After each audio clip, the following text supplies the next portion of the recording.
यहोवा मेरी ओर मेरे सहायकों में है, मैं अपने बैरियों पर दृष्टि कर संतुष्ट रहूंगा। मंगलवार 17 अक्टूबर 2023। आज के मनन के लिए मैंने आप ही के लिए चुना है पहला शमूएल अध्याय 16 और उसका 14वां वाक्य।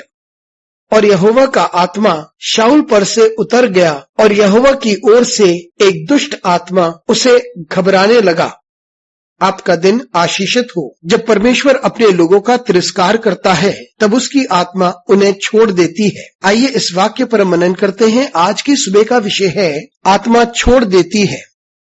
ये वह समय की बात है जब परमेश्वर ने शाऊल का तिरस्कार कर दिया था, क्योंकि वह अनाज्ञाकारी था। वह एक शक्तिशाली राजा था और परमेश्वर ने उसे अनेक विजय दिए। लेकिन जब शाऊल परमेश्वर के प्रति अनाज्ञाकारी बना तब परमेश्वर ने उसका तिरस्कार कर दिया और उसे त्याग दिया। और परमेश्वर ने वह राज्य जो उसके परिवार के लिए था उसे परमेश्वर ने उससे ले लिया। और अब दाऊद का अभिषेक हो चुका था और परमेश्वर की आत्मा दाऊद पर उंडेली गई थी। और अगले ही पद में हम देखते हैं कि परमेश्वर के आत्मा ने शाऊल को छोड़ दिया था। मित्रों, यही बात समझना जरूरी है। जब तक हम उस कार्य में हैं जिस कार्य को परमेश्वर ने हमें दिया है, और तब तक हम परमेश्वर के लिए कार्य कर रहे हैं, हम उसकी सेवा कर रहे हैं और हम वह कार्य करते हैं जो परमेश्वर चाहता है कि हम करें। परमेश्वर अपनी आत्मा से हमें परिपूर्ण करता है और हमें सामर्थ्य देता है कि हम उसकी महिमा के लिए कार्य करें। और जिस क्षण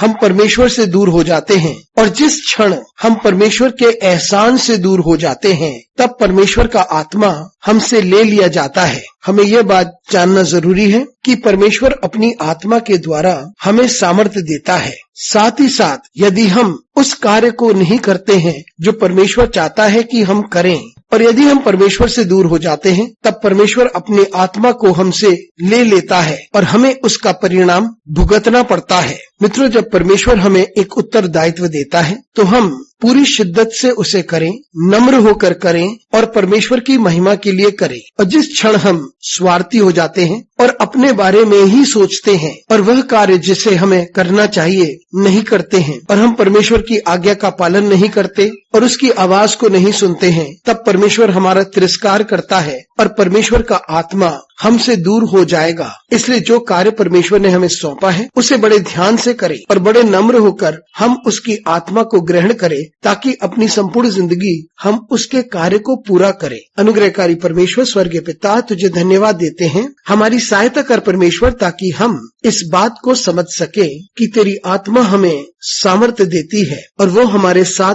बनी रहती है जब तक हम तेरे अधीन रहते हैं। हमारे साथ परमेश्वर तू बना रहे। यीशु मसीह के नाम से मांगते हैं, आमीन।